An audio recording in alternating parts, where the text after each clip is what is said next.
My name is Kayla, I'm 36, and I discovered my fiancé married my sister when she posted a picture of her wedding ring on social media. Before I tell you how his own greed ended up handing me a $750,000 inheritance, let me know where you're watching from in the comments. It all started on a Tuesday. A completely normal, boring Tuesday that smelled like laundry detergent and leftover mac and cheese. The kids, Liam who's 6 and Chloe who's 4, were finally asleep, their soft breathing the only sound in the quiet house. I was doing what I always did after they went to bed, tidying up the hurricane of toys, paying bills online, managing the intricate clockwork of the life I thought we were building. Tom, my fiancé of 5 years, was supposedly on a business trip to Chicago, a last-minute conference he'd said was critical for a big promotion. He'd been a little distant lately, buried in his phone, but I'd chalked it up to work stress. I'd even packed him a little bag of his favorite snacks for the flight. I opened our shared email account, the one we used for bills and travel plans, to check on a flight confirmation for a trip to Disney we were planning for the kids. My finger was hovering over the search bar when a different subject line caught my eye. It was from an unknown sender, and the subject was simple, clinical, your Las Vegas wedding chapel receipt. My blood ran cold. It felt like plunging into a frozen lake. This had to be spam, some kind of phishing scam. But my curiosity, a sick, churning feeling in my gut, made me click. My hand was trembling so hard I could barely control the mouse. The page loaded. It was a professionally designed receipt, complete with a logo of 2 intertwined rings. A Diamond Forever wedding package. The date was last Friday. The day he supposedly flew to Chicago. I scanned down the page, my eyes blurring, searching for the names. And there they were, in crisp, digital print. Thomas Miller and Maya Evans. My sister. For a full minute, I couldn't breathe. The air in the room felt thick, unbreathable. It was like the world had tilted on its axis, and I was sliding off. This was a mistake. A horrible, elaborate, cruel joke. My fingers, numb and clumsy, scrambled to open social media. I went to Maya's page, my heart pounding a frantic, painful rhythm against my ribs. Her feed was the usual collection of selfies and brunch photos. And then I saw it. The most recent post, from just an hour ago. It was a close-up of her hand, a diamond ring sparkling on her finger, resting on top of a man's hand. Tom's hand.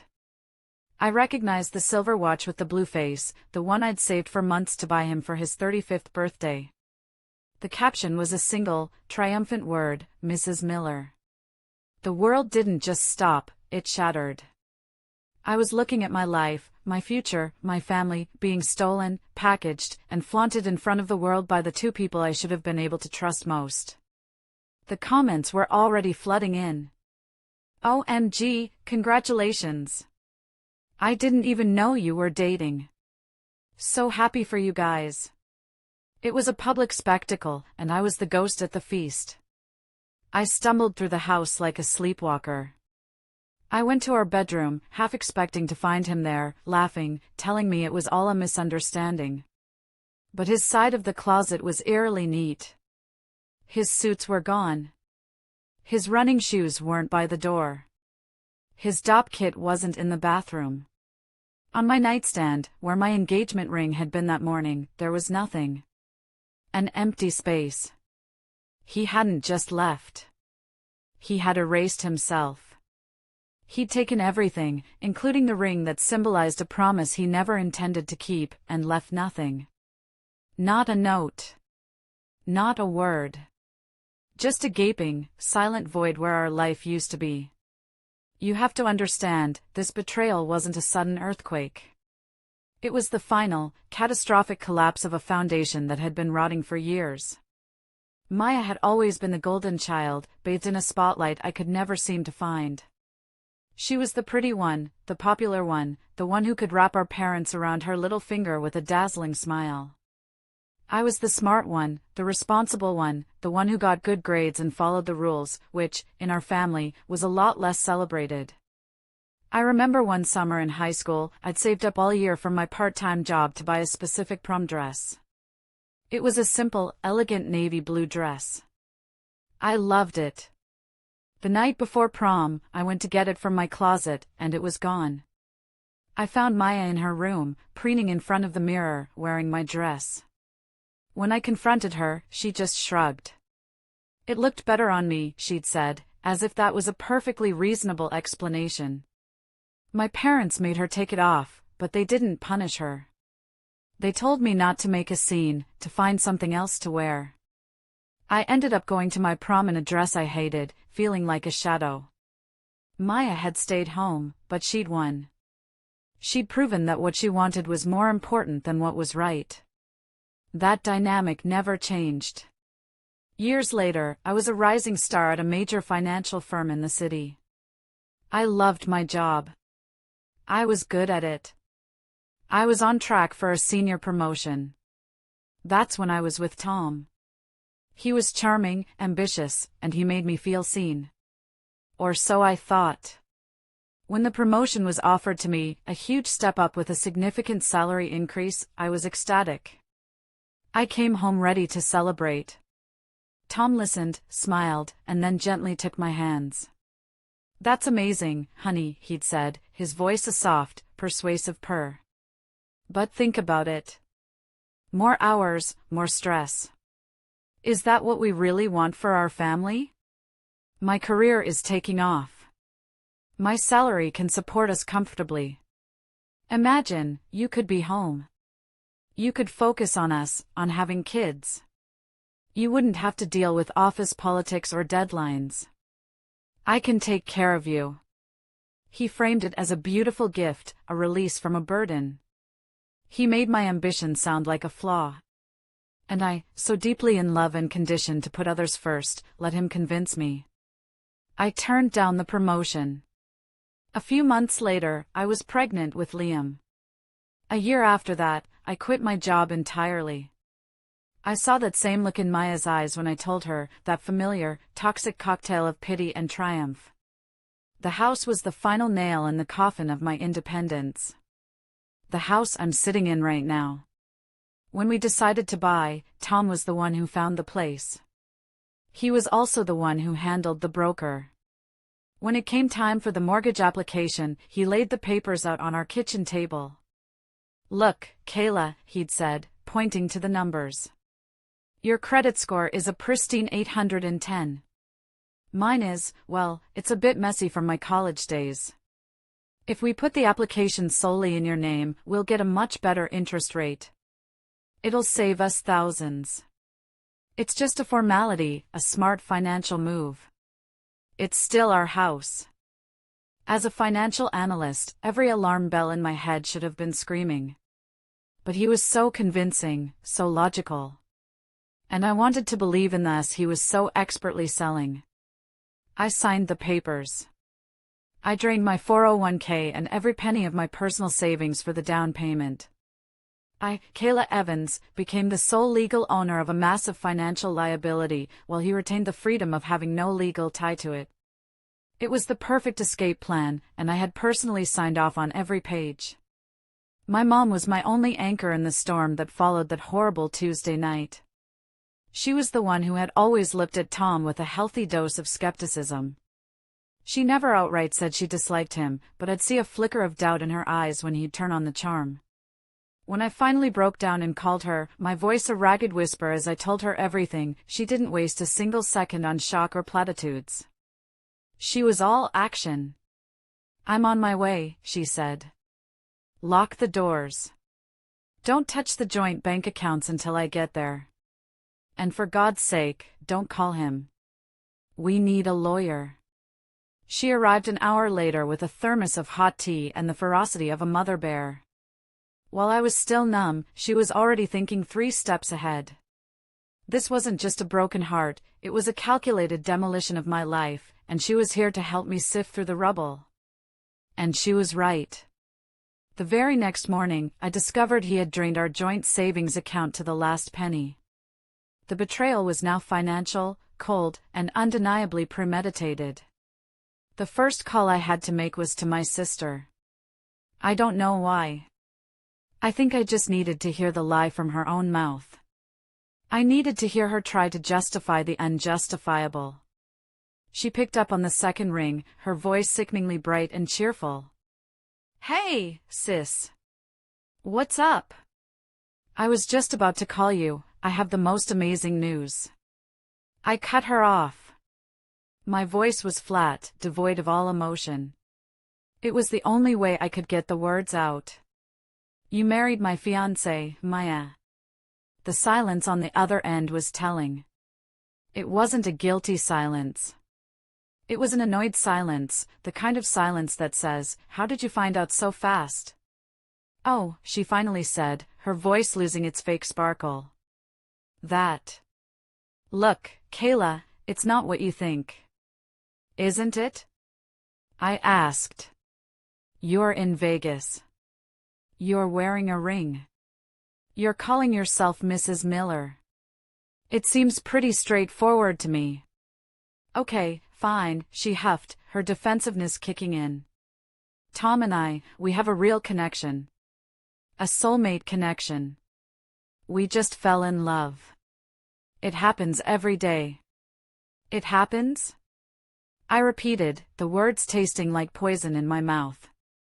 "He's the father of my children, Maya. Your nephews. We had a life. A home. A future.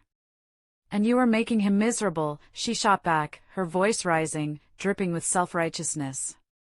"He told me everything. How you were always so focused on budgets and schedules. How you'd lost your spark. He needed someone who understood him, who supported his dreams."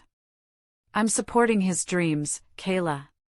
She delivered the next line with a chilling sincerity that made my stomach turn. "Honestly, I thought I was doing you a favor. Now you're free to find someone who's more on your level." I was speechless. She had taken my life and was trying to frame it as a charitable act. She had one last knife to twist. "You should be happy for us," she said softly, as if she were the bigger person. I hung up the phone. I didn't scream. I didn't cry. The pain was so immense, so profound, it had burned past tears and left behind a core of glacial ice. This wasn't a crime of passion. This was a hostile takeover. They had planned this for months, maybe years. While I was at home reading bedtime stories and scheduling pediatrician appointments, they were scheduling their wedding. That night, sleep was an impossibility. Instead, I sat at my computer and resurrected the woman I used to be, Kayla Evans, the sharp, meticulous financial analyst. I opened every digital file we shared. I compiled every email where he promised me a future, every bank statement showing my money going into our life while his went into a private account I never knew existed, every text message where he lied about his whereabouts. I was building a fortress of facts. Not for revenge, but for protection. For Liam and Chloe. The next morning, I had my first meeting with a lawyer. Ms. Albright was a sharp, no-nonsense woman in her 50s with eyes that seemed to see right through any pretense. I laid out the facts calmly and methodically, handing her a neatly organized folder of my findings. She listened without interruption, her expression unreadable. "You have an ironclad case for full custody and generous child support," she said when I was finished. "The house is legally yours, so he has no claim there. That's the good news." She leaned forward slightly. "The bad news is, without a marriage certificate, spousal support, alimony, is off the table in this state." He planned that part well. A week after he vanished, a single letter arrived in the mail. It was a plain white envelope, addressed to me in his familiar, confident handwriting. My heart did a painful lurch. My first instinct was to tear it open, to devour his words, searching for a crumb of remorse, an explanation, anything. A stupid, hopeful, pathetic part of me thought maybe, just maybe, it was an apology. But then I looked over at the living room rug, where Liam and Chloe were building a lopsided tower of blocks, their laughter filling the quiet house. I thought about Maya's voice on the phone. Doing you a favor. I thought about the empty savings account. I thought about the years of my life I had invested in a man who saw me as a temporary convenience. I walked out to the rusty barbecue pit in the backyard, the letter feeling heavy and toxic in my hand. I didn't hesitate. I struck a match and held the corner of the envelope to the tiny flame. I watched it catch, curl, and turn black, the words he had written disappearing into smoke before they could ever infect my mind. It was a baptism by fire. I was burning the last shred of the woman who would wait for an explanation from a man who didn't deserve to give one. My mom saw the smoke from the kitchen window. She came out, her face etched with concern. "Are you sure that was wise, honey?" she asked gently. "What if it was about legal matters? The divorce?" "We weren't married," I reminded her, the words still tasting like acid. "There's no divorce to be had." And it didn't look official. It was just a letter. His words don't matter anymore. Only his actions. And his last action was to abandon his children. That was all the proof I needed of his character. The weeks that followed were the definition of a living nightmare. My mom was my saving grace. She moved into the guest room, a quiet, steady presence in the chaos. She cooked healthy meals I would have forgotten to eat, she did laundry, she took the kids to the park, creating a bubble of love and normalcy that was the only thing keeping me afloat. She never once complained. She just showed up. Meanwhile, I was facing the cold, hard reality of my situation. I threw myself into the job hunt, and it was brutal. The professional world had moved on without me. My skills were 5 years out of date. My confidence was in shreds.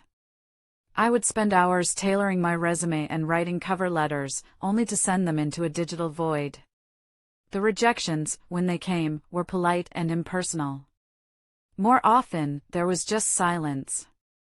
The money I had left was dwindling at an alarming rate. I started a spreadsheet, the irony not lost on me, tracking every penny. I'll never forget the day I was at the grocery store. My cart was full of the basics: milk, bread, fruit for the kids. I got to the checkout, and the total was more than I expected. I had to do the walk of shame, asking the cashier to take things off the bill. I put back the chicken, the small block of cheese, the orange juice. I left with just enough to get by, my face burning with a humiliation that felt deeper than the betrayal itself. One afternoon, I was trying to pay the electric bill online when the payment was declined. Insufficient funds. I logged into my credit card account, confused. It was a joint card with Tom, one we were supposed to have for emergencies only. My stomach dropped into my shoes when I saw the balance. It was maxed out. Over $10,000. I scrolled through the recent transactions. A 5-star hotel in Las Vegas. A dinner at a restaurant with a celebrity chef. A shopping spree at a designer boutique. He wasn't just starting a new life, he was funding it with my credit, actively and maliciously sabotaging my financial future. He wasn't just leaving me, he was trying to bury me. It was in the middle of this suffocating despair that I got a phone call from a number I didn't recognize. It was Megan, Tom's mother. My heart sank. I braced myself for a lecture, for her to defend her precious son. But her voice was surprisingly gentle. "Kayla, dear," she said. "I've been trying to reach Thomas, but his phone goes straight to voicemail. I just had a feeling something was wrong. I wanted to know how you and the children are doing." Every instinct screamed at me to unload, to tell her what her monster of a son had done. But something held me back. Maybe it was pride. Maybe it was the last shred of the dignified woman I used to be. I took a breath and kept my voice steady. "We're managing, Megan," I said simply. "Tom and I are no longer together. He moved out. It's been difficult, but the children and I are strong." I didn't mention Maya. I didn't mention the money, the credit card, the wedding. I just spoke about the kids, about how Liam had won a reading award at school, how Chloe had started drawing these funny, beautiful pictures of our little family, just the three of us, holding hands under a giant, smiling sun. "Oh, Kayla," she said, and I could hear a genuine, heartbreaking pain in her voice. "I am so sorry." We talked for a few more minutes, her asking about the kids, me keeping my answers polite and brief. "You are a good woman, Kayla," she said before she hung up. "A wonderful mother. Don't you ever forget that." I didn't think much of it at the time. I was too busy trying to figure out how to keep the lights on. I had no idea that quiet, 10-minute phone call, the one where I chose dignity over drama, was the most important financial decision of my entire life. It happened about a month after Tom had vanished. I had finally landed a job interview. It wasn't a senior analyst position, just a junior role at a small firm, but it was a paycheck. It was a start. I came home feeling a tiny, fragile flicker of hope for the first time in weeks. My mom was playing Candyland with the kids on the living room floor. For a moment, everything felt almost normal. Then, there was a sharp, authoritative knock at the door. I opened it to find two people who looked like they had walked straight out of a legal drama. A man and a woman, both in impeccably tailored dark suits, carrying leather briefcases. They looked completely out of place on my crumbling, suburban doorstep. "Are you Kayla Evans?" the woman asked, her expression serious and professional. "Yes," I said, my mind racing through a Rolodex of horrors. Were they from a collection agency for the credit card debt? Had Tom gotten into some kind of legal trouble that was now my problem? "We are the legal representatives for the estate of Megan Miller," the man said, his voice gentle but firm. "May we come in for a moment?" My blood turned to ice. Estate. The word hung in the air, heavy and final. Is she okay?" I whispered, my hand flying to my mouth. The woman's professional demeanor softened with a flicker of human pity. "I'm so sorry to have to tell you this, Ms. Evans. Megan passed away 2 days ago. She had been battling pancreatic cancer for some time. It was very peaceful at the end." I stumbled back, leaning against the doorframe for support, the world tilting again. Cancer. I hadn't known. Tom, her only son, had never mentioned she was sick. He was off getting married in Vegas while his mother was dying. The lawyers stepped inside, their presence filling my small entryway. The woman handed me a thick, cream-colored envelope. "Megan made some significant, last-minute changes to her will," she explained. She was very specific and very clear about her final instructions. My hands were shaking so badly I could barely break the seal on the envelope. Inside were 2 documents. The first was a letter, several pages long, written in Megan's elegant, looping script. "My dearest Kayla," it began. "If you are reading this, it means my time has run out. I am writing this from my hospice bed, and there are things you need to know. My greatest regret in this life is the profound pain my son has caused you. After our phone call a few weeks ago, I knew in my soul that something was deeply wrong. You were too poised, too dignified. It was the kind of strength a woman only finds when she has been through hell. I confronted Thomas. I called him, and he was evasive. I pressed him. He is not a good liar when he is cornered, Kayla. He crumbled. He told me everything. About his affair with your sister. About abandoning his beautiful, innocent children. And he told me about his disgusting plan to secure his inheritance before leaving you with nothing but debt. I had to read that line 3 times. His plan. It was real. It was a conscious, deliberate strategy. The letter continued. The worst part, the part that broke my heart completely, was when he confessed he had sent you a letter. A letter begging you to lie for him, to put on a show and pretend you were still a happy family when I came for a final visit. He needed you to help him defraud his own dying mother. He was furious that you hadn't responded. He couldn't understand why you wouldn't help him. He saw it as you being stubborn, not you having integrity. When he told me that, Kayla, I saw with perfect, terrible clarity who my son had become. And I saw who you are. A woman of grace, strength, and unwavering character. In that moment, I knew what I had to do. My son made his choice. Now, I have made mine. My eyes were so blurry with tears I could barely see the second document. I wiped them away with the back of my hand and picked it up. It was a cashier's check. My mind couldn't process the number at first. The string of zeros seemed to stretch on forever. It looked like a typo. $750,000. Made out not to me, but to a newly formed entity, the Kayla Evans and Children Trust. The male lawyer spoke softly, bringing me back to reality. Megan was very clear. She liquidated a significant portion of her stock portfolio and other assets in her final weeks. She wanted the funds to be immediately available to you and the children, structured through an irrevocable trust that your ex-fiancé, Mr. Miller, cannot touch under any circumstances. She named you the sole trustee. It's all yours, Kayla. The college fund for your children, the security for your future, a way to pay off this house, it's what she wanted. I sank onto the bottom step of my staircase, the letter and the check clutched in my hand. The paper was cool against my skin.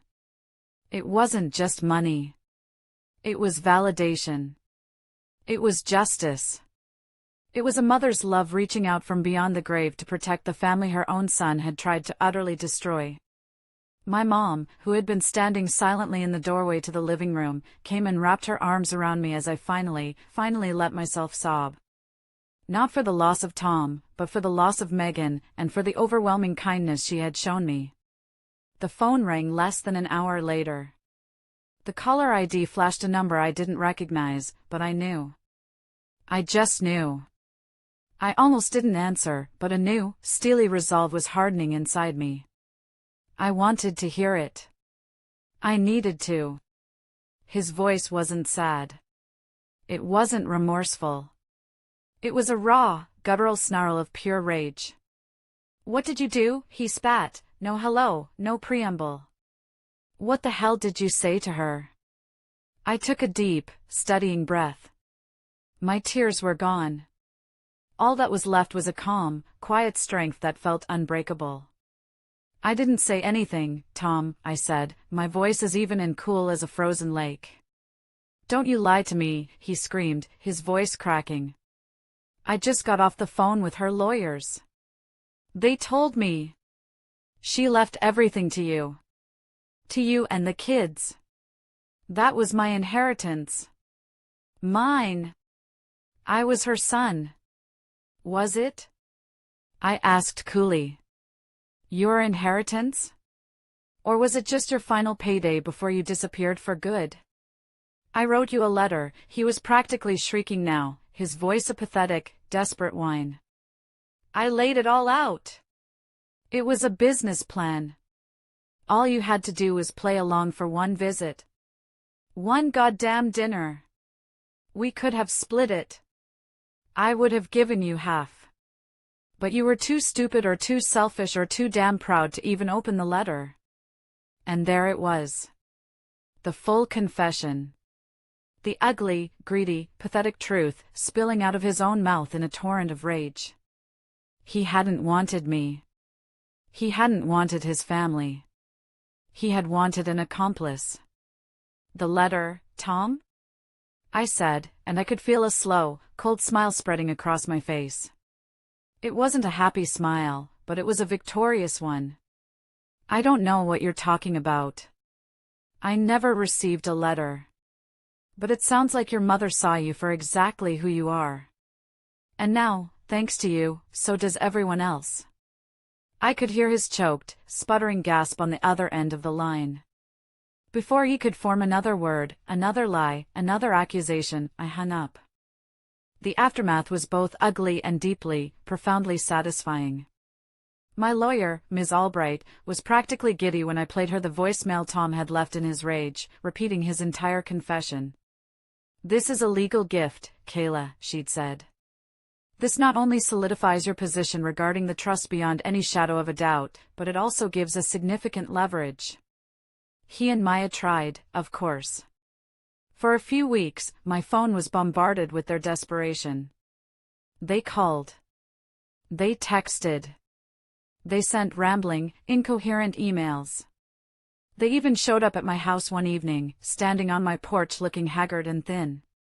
Tom tried to appeal to my logic, talking about what was fair. Maya tried to appeal to my heart, tears streaming down her face.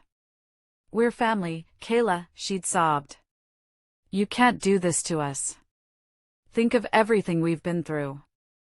I looked at the woman who had shared my childhood bedroom, who had worn my prom dress, who had stolen my future, and I felt nothing. Nothing but a vast, empty distance. "You stopped being my family the day you put on that wedding ring, Maya," I said, my voice quiet but firm. "The choices you made have consequences. Now please get off my property."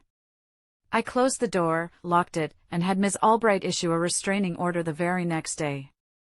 That was the last time I ever saw either of them in person. The next 6 months were about rebuilding, but this time, it was on my own terms, with my own materials. I didn't have to take that first, desperate job offer. I held out. I polished my resume, I networked, and I found a position as a senior financial analyst at a top firm in the city. It was a job that challenged me, excited me, and came with a fantastic salary and a deep sense of respect. The money from Megan's trust sat safely in an investment account, growing. It was the children's college fund, their safety net, their future, untouchable and secure. The first thing I did with my own new salary was pay off the mortgage on my house. My house. The feeling of walking into a home that was truly, completely mine, free and clear of any debt or obligation, was a form of security I had never known was possible. But my transformation wasn't just about the money. It was about reclaiming my power and my purpose. I looked back at the woman I had been, so vulnerable, so financially dependent, so one bad decision away from ruin, and I knew, with a certainty that chilled me, that I wasn't the only one. There were thousands of women just like me. So I started something new. A small, weekend project I poured my heart into. I called it Fresh Start Finances. Using my professional skills and my personal experience, I began running free financial literacy workshops for single mothers and women escaping toxic relationships. I taught them about budgeting, about building credit, about investing, about protecting their assets. I showed them how to read the fine print on a mortgage document. I taught them how to create a financial life that was entirely their own. I was turning my deepest pain into my greatest purpose.